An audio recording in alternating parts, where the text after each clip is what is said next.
Nuevamente, Padre bendito, doblamos nuestras rodillas, Padre celestial, delante de ti, Padre bendito, reconociéndote, Padre celestial, como nuestro Hacedor, como nuestro Dios, Padre bendito.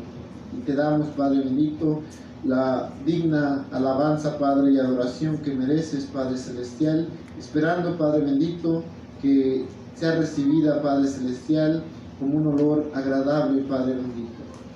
Padre celestial, en este momento, Padre bendito, queremos poner en tus manos, Padre celestial, a nuestro hermano diácono, Padre bendito, al cual tú has escogido, Padre celestial, para que hable de tu palabra, Padre bendito. Ya pasó el tiempo, Padre celestial, en el que escuchaste, Padre bendito, nuestra alabanza, y ahora, Padre bendito, necesitamos escuchar, Padre bendito, de tus labios, Padre celestial, por el instrumento, Padre bendito, que tú usas, Padre celestial, que son estos hermanos, Padre bendito, diáconos y obreros, Padre celestial, a los cuales tú utilizas, Padre bendito, para impartir tu santa palabra, Padre celestial, y para poder, Padre bendito, nosotros llegar al conocimiento de tu verdad, Padre bendito, para ponerlo por práctica, Padre celestial.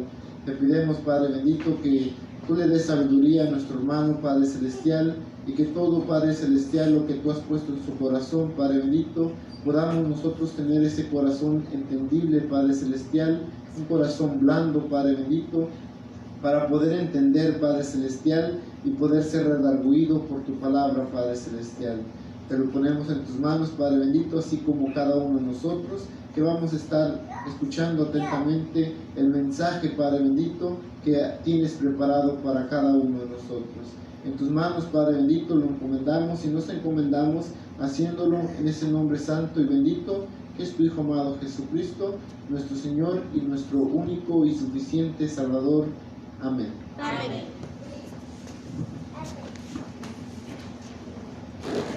Bien, hermanos, así como estamos de pie, vamos a recibir a nuestro hermano diácono Otoniel Cortés.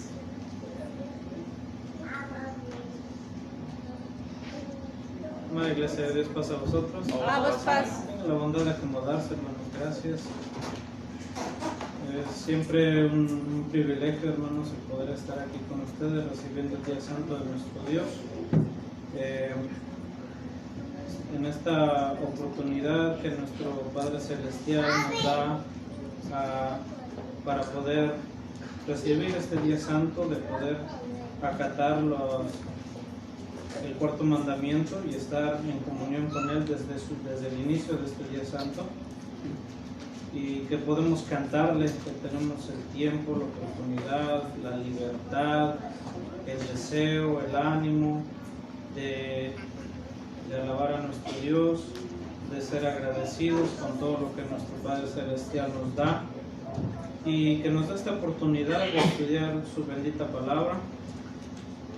Hablamos hace un tiempo acerca de cómo funciona la fe, de cómo funciona la verdad, y de cómo no conviene estar en contra de la verdad, porque nada que se opone a la verdad, es decir, específicamente a la palabra de nuestro Dios, se va a sostener. Porque el Señor Jesucristo nos dejó unas palabras muy ciertas, en las cuales Él nosotros nos dijo que el cielo y la tierra pasarán, mas sus palabras no pasarán. Con eso en mente, nosotros tenemos como tarea analizar hoy en esta tarde una falsa enseñanza, e iluminarla y compararla a la luz de la Escritura, y comprobar que no es como mucha gente cree, sino que la palabra de Dios enseña diferente, y a la enseñanza que específicamente me refiero hoy en esta tarde es acerca. Son dos cosas que se dicen. Una, que Pedro estuvo en Roma, que el apóstol Pedro estuvo en Roma, y la segunda, que fue el primer papa. Vamos a darnos a la tarea de comprobar estas dos cosas a la luz de la Escritura, y por eso les voy a pedir que me ayuden con las lecturas para que vayamos abarcando y utilizando nuestro tiempo de la mejor manera. que este humilde pescador que el Señor Jesús llamó, y llamó también a su hermano Andrés y a otros pescadores también, él siendo uno de ellos, podemos ver en los evangelios que el Señor Jesús nunca resaltó a un apóstol sobre los demás, que nunca hizo porque uno fuera mayor que todos los demás. Y al ser cuestionado acerca de esto, él dijo que el que quisiera ser el mayor entre ellos tendría que ser el siervo de todos. Pero aún así se quiere insinuar y se quiere decir como que Pedro estuvo en Roma y que fue el primer papa. Bueno, algunas personas sostienen, estoy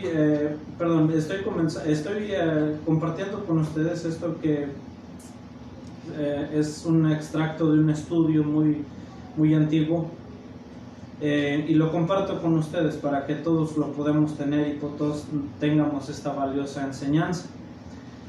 Dice así: algunas personas sostienen que Pedro estuvo en Roma, que fue el primer papa y que después de ministrar a la iglesia de esa ciudad durante un periodo de 25 años, sufrió la persecución romana en el año 66, hablando de cuando Nerón era el emperador.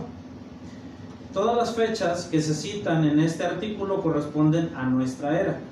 Esta es la enseñanza de ciertos tradicionalistas, dando a entender con ello que Pedro fue papa en Roma del año 41 al año 66. Notemos claramente que este punto de vista se basa solamente en una tradición, y Cristo condena severamente las tradiciones. Ayúdame a leer una cita, Mateo 15, y ayúdame a leer versos 3, 8 y 9. Mateo 15, versos 3, 8 y 9.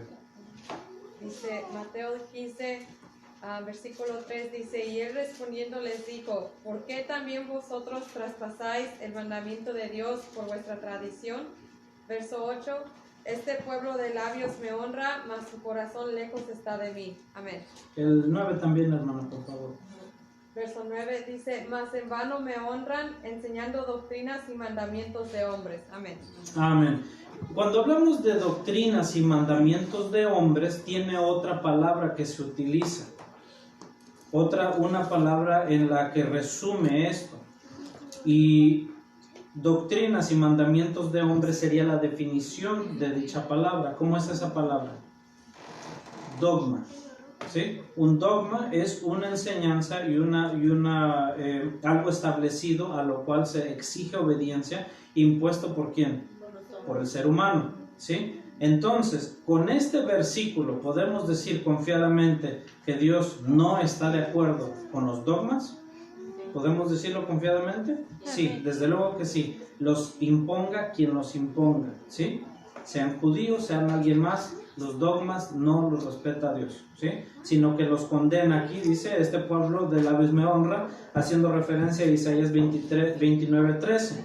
De labios me honra, mas su corazón está lejos de mí. En vano me honran. ¿Qué significa en vano me honran?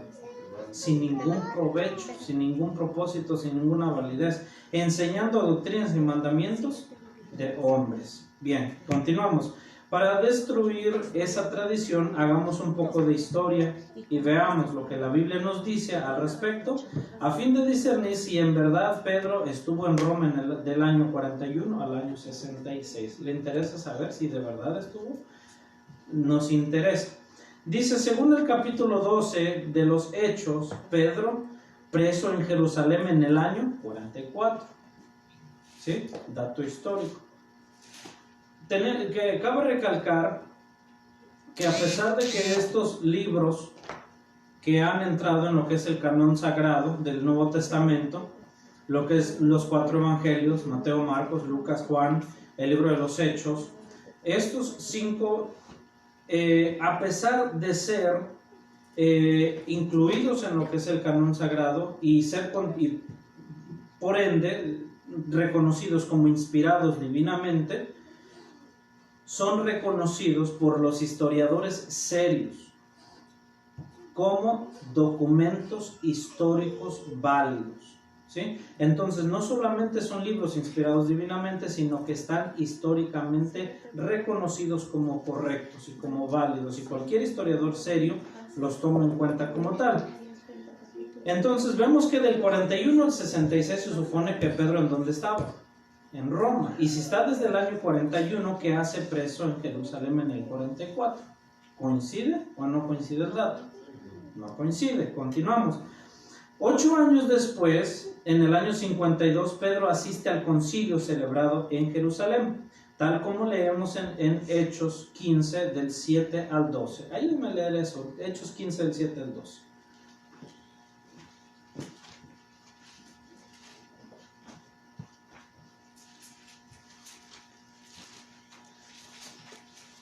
Hechos 15 del 7 al 12. Dice: y habiendo habido grande contienda, levantándose Pedro les dijo: varones hermanos, vosotros sabéis como ya hace algún tiempo que Dios escogió que los gentiles oyesen por mi boca la palabra del evangelio y creyesen. Y Dios, que conoce los corazones, les dio testimonio, dándoles el Espíritu Santo también como a nosotros. Y ninguna diferencia hizo entre nosotros y ellos, purificando con la fe sus corazones. Ahora pues, ¿por qué tentáis a Dios poniendo sobre la cerviz de los discípulos yugo que ni nuestros padres ni nosotros hemos podido llevar? Antes, por la gracia del Señor Jesús, creemos que seremos salvos, como también ellos. Entonces toda la multitud cayó y oyeron a Bernabé y a Pablo, que contaban cuán grandes maravillas y señales Dios había hecho por ellos entre los gentiles. Amén. Amén. Esto es parte de lo que sucedió, parte de lo que se habló en el concilio de Jerusalén, año 52. Estaba allí Pedro presente, si se dio cuenta.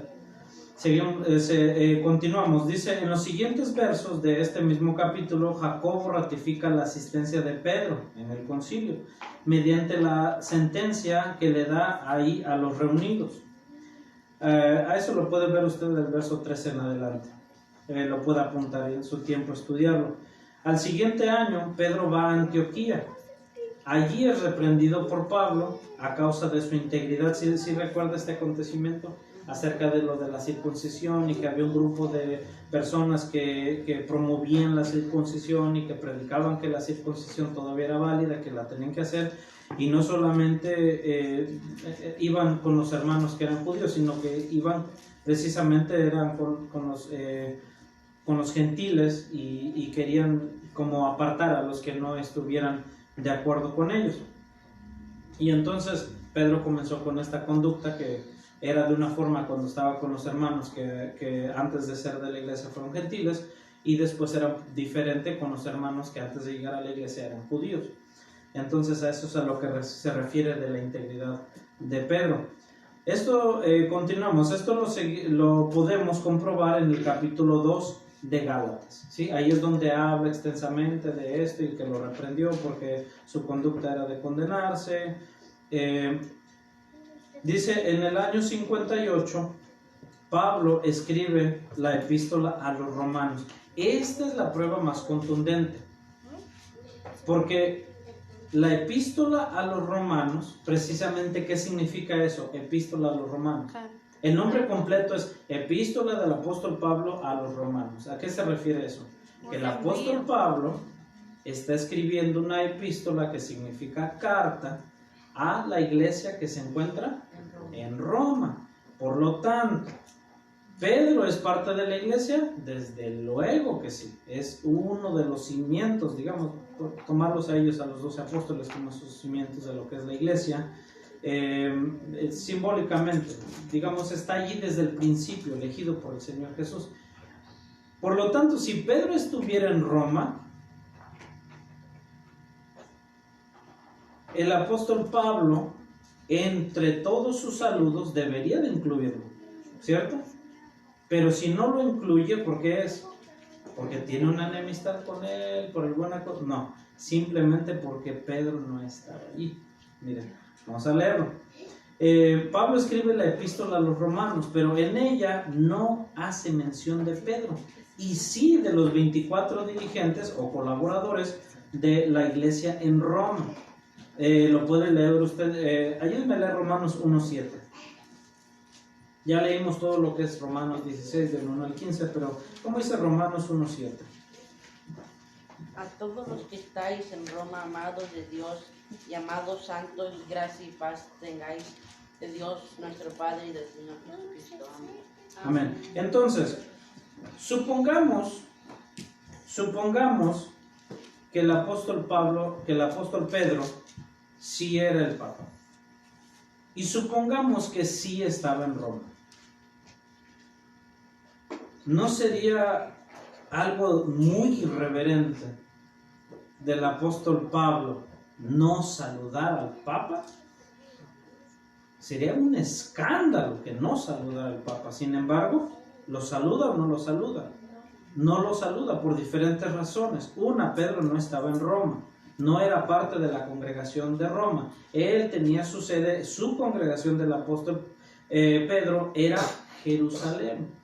Allí es donde él estaba situado, ahí es donde vivió, ahí es donde, bueno, ya llegaremos ahí a lo que es la muerte de Pedro. Pero no era su congregación del apóstol Pedro Roma, no era, ¿sí? Y no hay evidencia bíblica de un papado, no hay, simplemente no hay.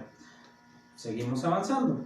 Dice, vea también el capítulo 16, se refiere a lo que es del verso 1 al verso 15, cuando vio, sí notó que mientras estábamos leyendo nuestra lectura base, leímos una lista enorme de muchos colaboradores de la obra, ¿sí? Sí.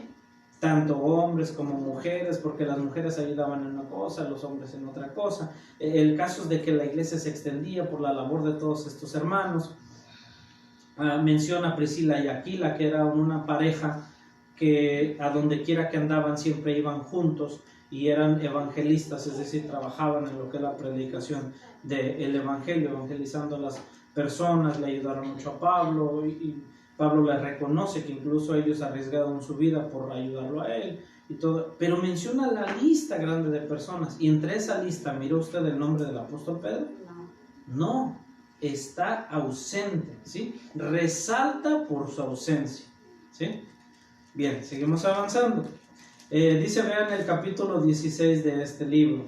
En otra de sus epístolas, en 2 Corintios, Pablo expresa su deseo que tenía de anunciar el evangelio a los de Corinto, pero sin intervenir en el campo de otros hermanos. Esto significa que el apóstol Pablo no tenía la costumbre de ir a enseñar donde ya había un maestro, donde había alguien ya predicando el evangelio, ¿sí? Sino que él respetaba a los dirigentes. Fíjese, era algo muy bonito que era en la iglesia, que es digno de imitarse, que no intervenía cuando ya había alguien enseñando correctamente el evangelio, ¿sí? Entonces fíjese, y esa no era una costumbre del apóstol Pablo, y esto es importante saberlo, porque mira, pero sin intervenir en el campo de otros hermanos. ¿Qué dice? Ayúdame a leer 2 Corintios 10:10, para que lo compruebemos con la escritura. 2 Corintios 10:10.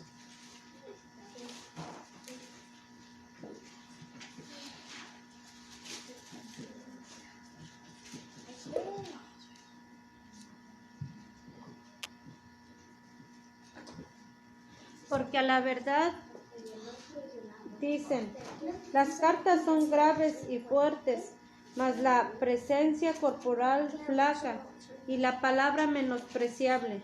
Amén. Seguimos avanzando. En este mismo deseo lo expresa a la iglesia de Roma, diciendo que no quería edificar sobre fundamento ajeno. No, ayúdame con dos citas, dos lectores. Romanos 1:15 y Romanos 15:20. Romanos 1:15 y Romanos 15:20. Romanos 1:15 dice así: así que cuanto a mí, presto estoy a anunciar el evangelio también a vosotros que estáis en Roma. Amén. Y Romanos 15:20. Y de esta manera me esforcé a predicar el evangelio, no donde antes Cristo fuese nombrado, por no edificar sobre ajeno fundamento. Amén. Amén. Miren, note lo que ya juntando estos dos versos, como la escritura nos recomienda, poquito aquí, poquito allá, renglón tras renglón, línea sobre línea. Entonces, tomando en cuenta esto, nosotros podemos ver que acá en Romanos 1:15 dice el apóstol Pablo: así que en cuanto a mí, presto estoy. ¿Qué significa presto? Listo, dispuesto. Presto estoy a anunciar el evangelio. También a vosotros que estáis, ¿en dónde? En Roma. Él está listo para ir a anunciarles el evangelio. Y luego acá en la cita de Romanos 15:20, y de esta manera me esforzaré a predicar el evangelio no donde antes Cristo fuese nombrado. Suponiendo que Pedro estaba en Roma, ¿quién cargaba con la responsabilidad de predicar el evangelio? Pues allí, si estuviera Pedro, pues Pedro. Pero había necesidad de que el apóstol Pablo fuera a anunciar el evangelio. ¿Por qué? Porque no estaba Pedro, ¿sí? Porque el apóstol Pablo, ya vimos la disciplina, ¿sí? Y la ética ministerial que él tenía, que vemos aquí que la ética ministerial es bíblica, y que él tenía esta ética ministerial, que él no iba a predicar donde Cristo ya era anunciado, y mucho menos si se tratara del Papa, ¿no? Pero ¿por qué iba el apóstol Pablo? Es porque no estaba Pedro, porque había la iglesia en Roma y tenía necesidad de que el apóstol Pablo fuera a enseñarles. Bien, seguimos avanzando. El Señor le dice a Pablo: confía, que como has testificado de mí. ¿Se acuerda de su conversión del apóstol Pablo? Este testificará delante de ¿quiénes? De reyes y de personas de gran importancia. Dice: confía que como has testificado de mí, así es menester que testifiques también en Roma. Lo puede comprobar usted en Hechos 23:11. ¿Qué dice Hechos 23:11?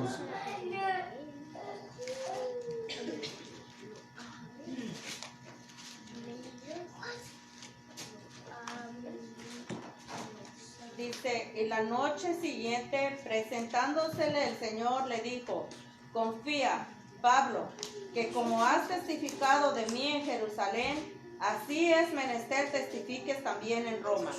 Amén. Amén. Para aclarar, el apóstol Pablo testifica en Jerusalén hablando de su defensa, ¿sí? Su defensa. Cuando el apóstol Pablo es emprisionado, cuando es llevado ante un tribunal, recuerden que él lo encontraron en el templo presentando un voto, entregando un voto. Cuando llega a Jerusalén, se hallan ya unos hermanos allí que estaban de voto, ¿sí? Más específicamente los hermanos que iban a entregar el voto del Nazareo, porque cuando se entregaba este voto de Nazareo se rapaban la cabeza, ¿sí? Sí, recuerda que durante todo el transcurso del Nazareo no se rapaban la cabeza hasta que lo entregaban, y ellos iban a entregar ese voto, pero el apóstol Pablo se une a ellos por recomendación de los hermanos que le dijeron: únete a su voto de ellos y después vas y entregas el voto en el templo. Y así fue como encontraron al apóstol Pablo. Y entonces pues de que lo imprisionan y todo, pero cuando el apóstol Pablo testifica, y esto lo aclaro para que no se diga: oh, pero si Pedro ya estaba en Jerusalén, ¿por qué testifica Pablo en Jerusalén? Porque el apóstol Pablo no testifica en una sinagoga, en una congregación, sino que testifica delante de un tribunal, ¿sí? Que era diferente, había muchos inconversos allí, y entonces aprovecha para testificar acerca. Pero así entonces, pero luego vemos que este pasaje confirma de que dice que es necesario que vaya a testificar en Roma, ¿sí? Tampoco se menciona a Pedro en esta vez. Cuando Pablo llega a Roma, algunos creyentes salieron a recibirle. Hechos 28:14. ¿Cómo dice? Hechos 28:14.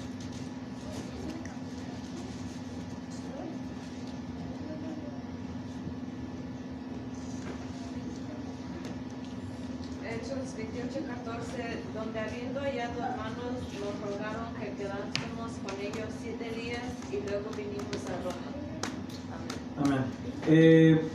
El 15 también, por favor. De donde oyendo de nosotros los hermanos, nos salieron a recibir hasta la plaza de Apio y las 3 tabernas, a los cuales como Pablo dio gracias a Dios y tomó aliento. Amén. Pero no menciona a Pedro. Estamos hablando de cuando llega a Roma y no se encuentra Pedro. Puede leer todo desde el verso 11 hasta el verso 16 si usted quiere en su tiempo y no va a encontrar ahí al apóstol Pedro. Bien, pero al igual que en las otras ocasiones anteriores, el nombre de Pedro no es mencionado. Ya en Roma, Pablo escribe las epístolas a los efesios, a los filipenses, a los colosenses, a Filemón, aunque envía salutaciones de parte de muchos hermanos que residían en Roma, ninguna alusión hace al apóstol Pedro. No habla del apóstol Pedro cuando está escribiendo la carta a los hermanos de Roma, ni tampoco menciona saludos de parte de los hermanos en Roma, incluyendo al apóstol Pedro, cuando saluda a otras congregaciones, ¿sí? Entonces, si no se menciona al apóstol Pedro cuando se saluda a los hermanos de Roma, ni tampoco cuando él está dando saludos de parte de los hermanos de Roma a otras congregaciones, tampoco menciona a Pedro, no es una prueba contundente de que Pedro no está en Roma. Es una prueba contundente. No manda saludos de parte del apóstol Pedro ni saludos a los hermanos en Roma junto con Pedro, porque Pedro no está allí. Sencillamente no está allí. Bien. La última epístola que Pablo dirige a Timoteo desde Roma contiene la siguiente observación, y esta parte es importante. En mi primera defensa ninguno me ayudó, antes me desampararon todos. ¿Sí? ¿Cómo es de que el Papa desampara a uno de los apóstoles? Qué escándalo hubiera sido en la iglesia, ¿no? Si es que esto hubiera sido así. Pero no fue así, porque una no estaba allí y tampoco la Papa. Bien, lo podemos leer ahí en 2 de Timoteo 4:16, para que usted tenga ahí una prueba contundente. 2 de Pedro 4:16, 2 de Timoteo, perdón, 2 de Timoteo 4:16. En mi primera defensa ninguno me ayudó, antes de desampararon todos, no les sea atribuido. Amén. Bueno, era Pedro quien debía de decir estas palabras, porque se supone que él ya estaba allá, en Roma. Si él ya estaba allá, entonces él estaba solo en Roma. Él debió de haber dicho: yo estoy solo acá, nadie me ayuda. Yo he estado solo acá hasta que llegó el hermano Pablo. Sin embargo, no es así. Si es que alguna vez estuvo en Roma. El verso 11 del mismo capítulo leemos, aquí mismo, 2 de Timoteo 4:11, dice: Lucas solo está conmigo. ¿Sí lo lee ahí? ¿Sí lo puede comprobar que está diciendo allí? Lucas solo está conmigo. Ya después empieza a decir como a Marcos, pero Lucas solo está conmigo. Está hablando de, aquí estamos viendo a Pablo en Roma testificando que solamente Lucas está con él. No menciona a Pedro porque no está allí. Leemos: Lucas solo está conmigo. Pedro escribió esto precisamente en su estancia en Roma, ciudad en la que vivió durante mucho tiempo, y no se equivocó al decir que únicamente Lucas estuvo a su lado. Se recuerda que durante todo este tiempo que estuvieron injustamente reteniéndolo y privando de la libertad al apóstol Pablo, durante todo su caso, ¿sí?, que se manejó de la peor manera posible, mucho tiempo le dieron libertades al apóstol Pablo. Lo tenían en lo que modernamente se conoce como arresto domiciliario, ¿sí?, que una persona no está en una cárcel, sino que está en una casa, pero no puede salir de esa casa a menos que sea con permisos especiales y situaciones así.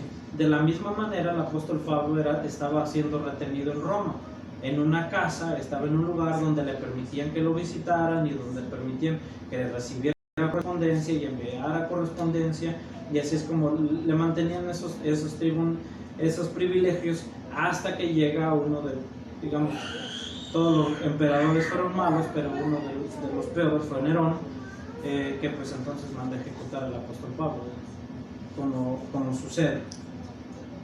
Bien, Schaff, uno de los más grandes historiadores, afirma que la idea de que Pedro haya estado en Roma se desvanece ante el silencio de las Sagradas Escrituras. Ya lo pudimos comprobar, ¿verdad que sí?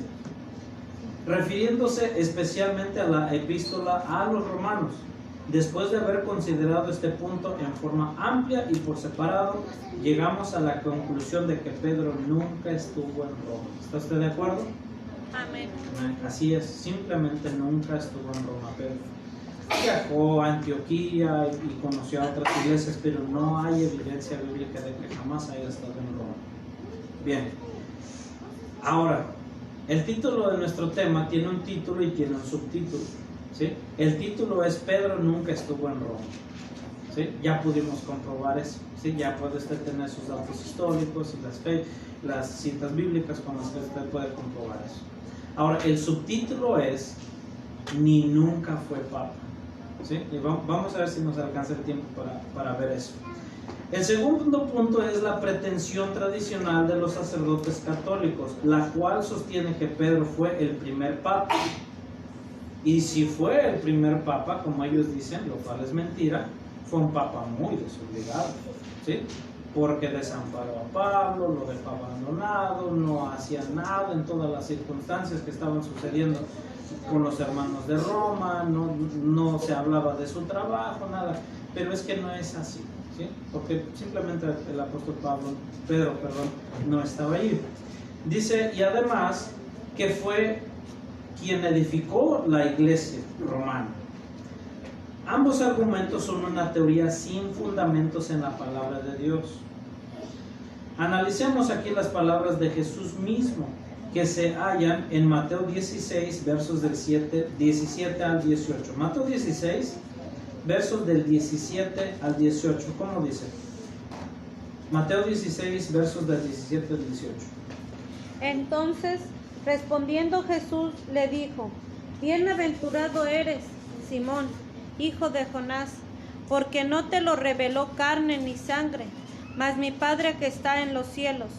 Mas yo también te digo que tú eres Pedro, y sobre esta piedra edificaré mi iglesia, y las puertas del infierno no prevalecerán contra ella. Amén. Amén. Allí cuando habla sobre Pedro, se utiliza la palabra griega Petros, que significa ¿qué? Una piedra pequeña, ¿sí?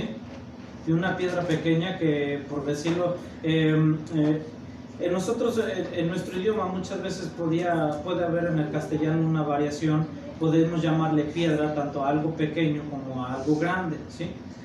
Muchas veces a algo grande ya se toma otro nombre, a veces de decir una peña, ¿sí? Es algo enorme, pero muchas veces se utiliza la misma palabra, pero en idiomas como en el inglés sí se hace diferencia entre una piedra pequeña y entre una piedra grande. Por ejemplo, una piedra, ¿qué significa la palabra pebble? Una piedra pequeñita.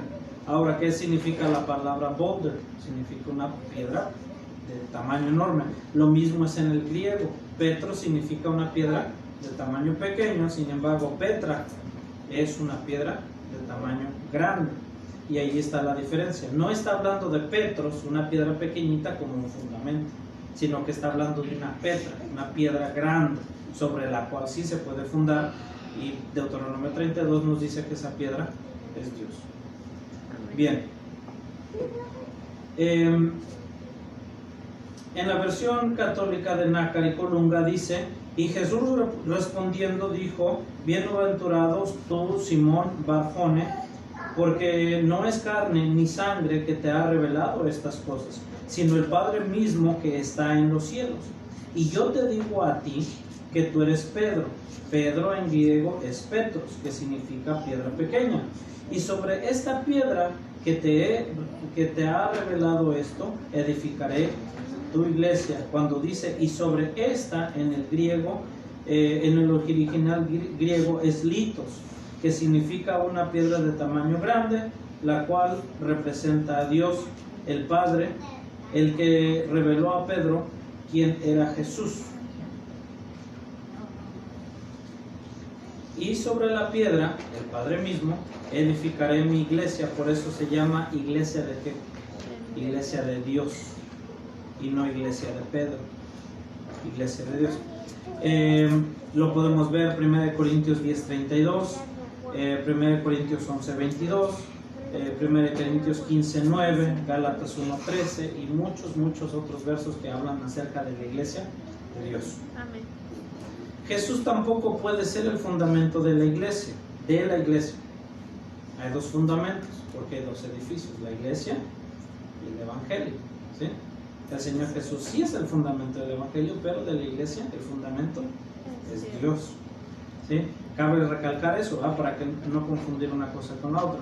Jesús tampoco puede ser el fundamento de la iglesia, sino el Padre mismo. Jesús solo es la piedra angular del edificio que es la iglesia, especificando, ¿verdad?, acerca del edificio que es la iglesia. Él sí es la piedra angular, la piedra escogida. Es la piedra de esquina, tanto al pueblo judío ya convertido y los gentiles que vienen a ser miembros de la iglesia de Dios, ¿sí? 3 lectores, así rápidamente, 3 lectores. Efesios 2:20, Salmo 18:22 y Mateo 21:42. Otra vez le voy a dar las citas. Efesios 2:20, Salmos 118:22 y Mateo 21:42. Efesios 2:20 dice: edificados sobre el fundamento de los apóstoles y profetas, siendo la principal piedra del ángulo Jesucristo mismo. Amén. Amén. Salmos 118:22. La piedra que desecharon los edificadores ha venido a ser cabeza del ángulo. Amén. Mateo 21:42. La piedra que desecharon los que edificaban, esta fue hecha por cabeza de esquina, por el Señor es hecho esto, y es cosa maravillosa en nuestros ojos. Amén. Entonces el Señor Jesús es esa piedra de ángulo, esa piedra angular, esa piedra escogida que desecharon los edificadores.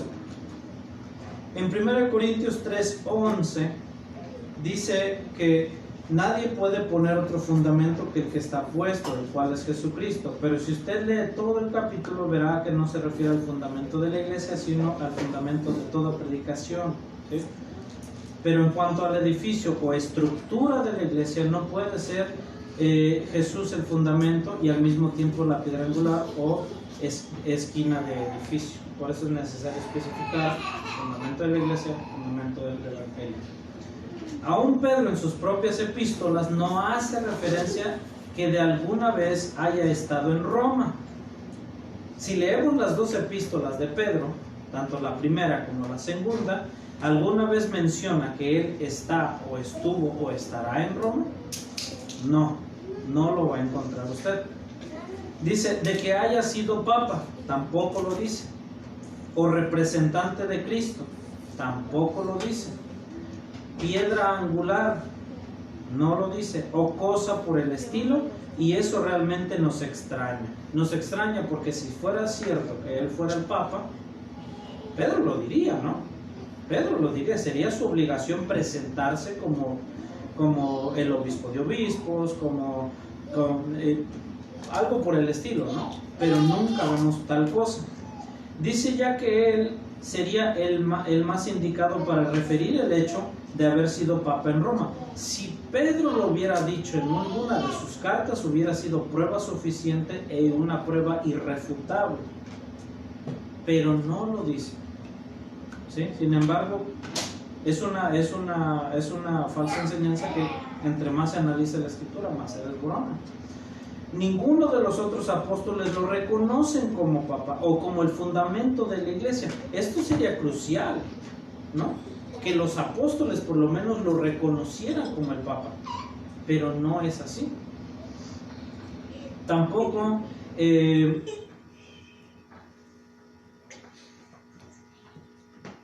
le dan preeminencia, pues como ya quedó asentado Es Jacobo quien da instrucciones en el concilio de Jerusalén y no Pedro. Si usted analiza allí en Hechos 15, cuando se habla acerca del concilio, usted ve que el que cierra el concilio, el que da las palabras finales, el que cita, el que da la conclusión, el que da esas palabras a las cuales todos estuvieron de acuerdo y aceptaron, fue Jacobo y no fue Pedro. Si ya para entonces, porque estamos hablando del año estamos hablando ya después del año 41. Si Pedro fuera el Papa, ¿quién sería el más indicado de dar estas palabras finales? Pues Pedro. Pero no es Pedro, es Jacobo, ¿sí? Esto nos da a entender que Jacobo y Pedro estaban al mismo nivel. Además, los otros apóstoles serían los que lo enviaban a predicar y no él a ellos. Lo podemos ver en Hechos 8:14. Rápidamente, Hechos 8:14. Porque debería de ser el Papa o el obispo de obispos el que mandara a quien fuera a predicar y no que lo mandaran a él. Dice Hechos 8:14, y los apóstoles que estaban en Jerusalén, habiendo oído que Samaria había recibido la palabra de Dios, les enviaron a Pedro y a Juan. Amén. Fíjese, la iglesia mandaba al Papa así. No, simplemente que no era así. Pedro mismo se decía ser anciano también con ellos. Esas fueron las palabras de Pedro, anciano también con ellos. Aclarando que él era un anciano de la iglesia igual como todos los demás, no superior, nunca se dijo ser superior. Siervo y apóstol, hombre pecador. Ahí le voy a proporcionar 3 citas que usted puede apuntar, que ya por causa del tiempo no vamos a poder ver. Primera de Pedro 5:1, segunda de Pedro 1:1, Lucas 8:5. Se los voy a dar otra vez si usted lleva nota. Primera de Pedro 5:1, segunda de Pedro 1:1 y Lucas 5:8. Cuando los apóstoles disputaban para saber quién había de ser el mayor, el maestro les dice: si alguno quiere ser el primero, será el postrero de todos. Ahí la cita es Marcos 10:44, si usted la quiere leer allá en su propio lugar o si la quiere apuntar. Estas palabras de Jesús comprueban que Pedro nunca fue papa o piedra angular, pues a ninguno de los apóstoles le fue conferida supremacía. El fundamento es el Padre y Jesús la piedra angular. Podemos leer Salmos 18:2 y verso 31, Salmos 31 versos 2 y 3, Salmos 61:2, Efesios 2:20, Deuteronomio 32:4, Hechos 4 versos 11 y 12. Todas estas citas, al terminar, si usted las necesita, las quiere, con toda confianza me las puede pedir, yo se las puedo proporcionar, pero todos hablan acerca de lo mismo. Necesitaríamos un tema completo para comprobar espiritualmente cómo es de que el Señor Jesús es la piedra angular del edificio, de la estructura que es la iglesia, y cómo el fundamento es el Padre mismo. Quiero pasar a unos datos importantes que considero necesario que usted tenga antes de ya ir terminando. La iglesia cristiana, refiriéndose a lo que es la iglesia de Dios, se estableció en el año 26 con el inicio del ministerio del Señor Jesús. Todos los apóstoles murieron como cristianos y no como católicos. Nunca se les llamó católicos. Pues en ese tiempo la iglesia católica aún no se conocía. ¿Por qué razón? No existía.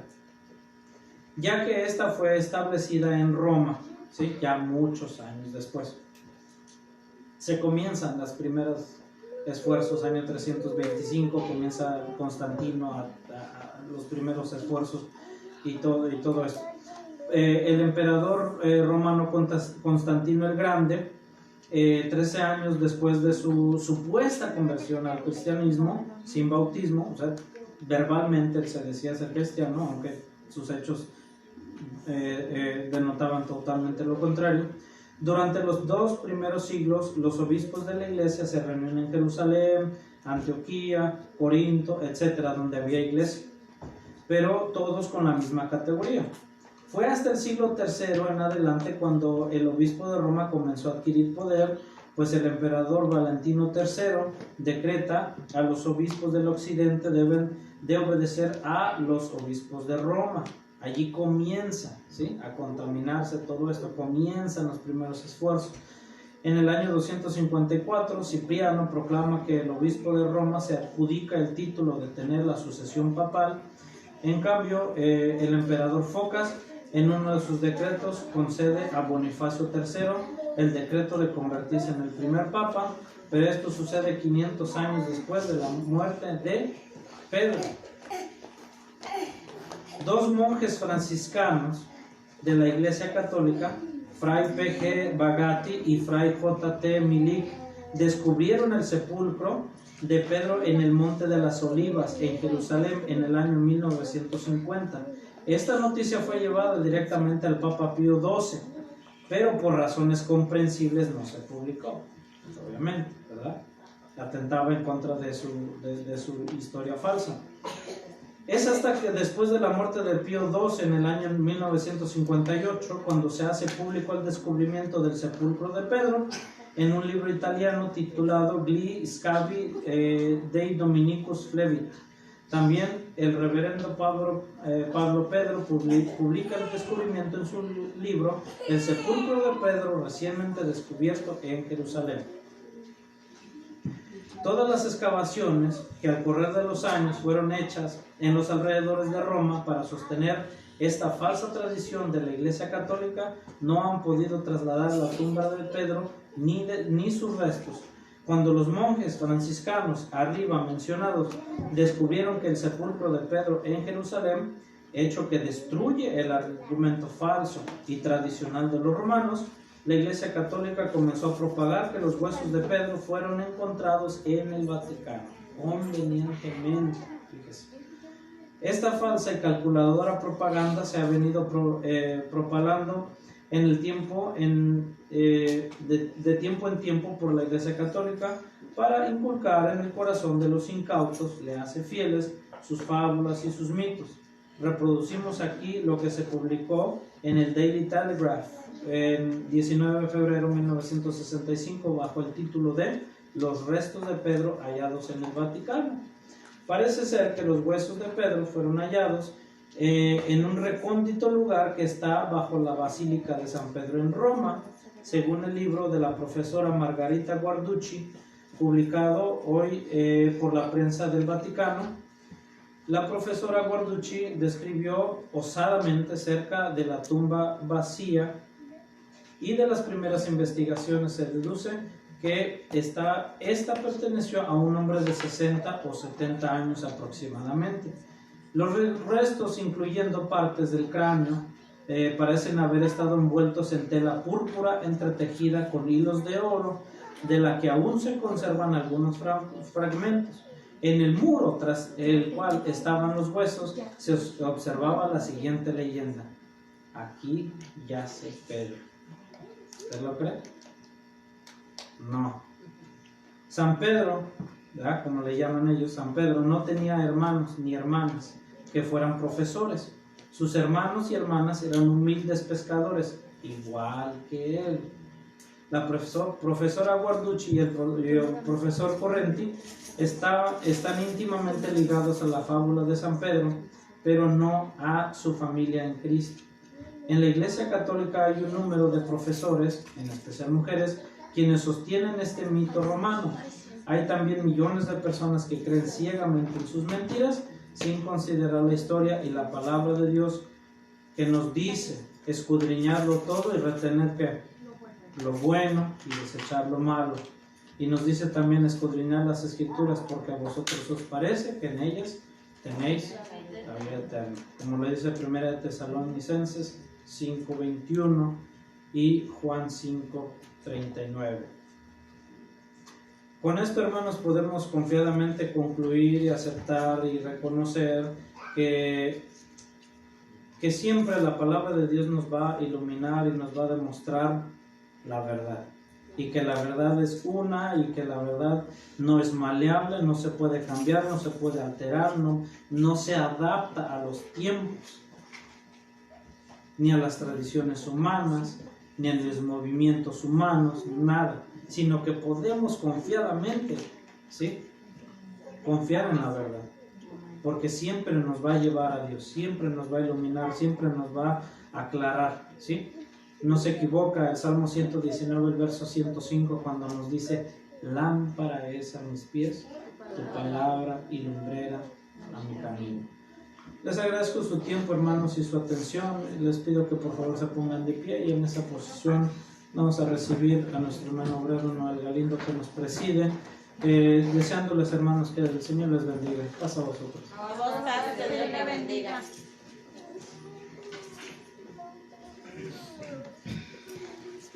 Bien, hermanos, Dios bendiga a nuestro hermano diácono por este hermoso mensaje, estudio para aumentar nuestro conocimiento y acercarnos más a la verdad. Amén. Vamos a seguir cantando nuestro Dios, hermanos. Quiero invitarles a que oramos.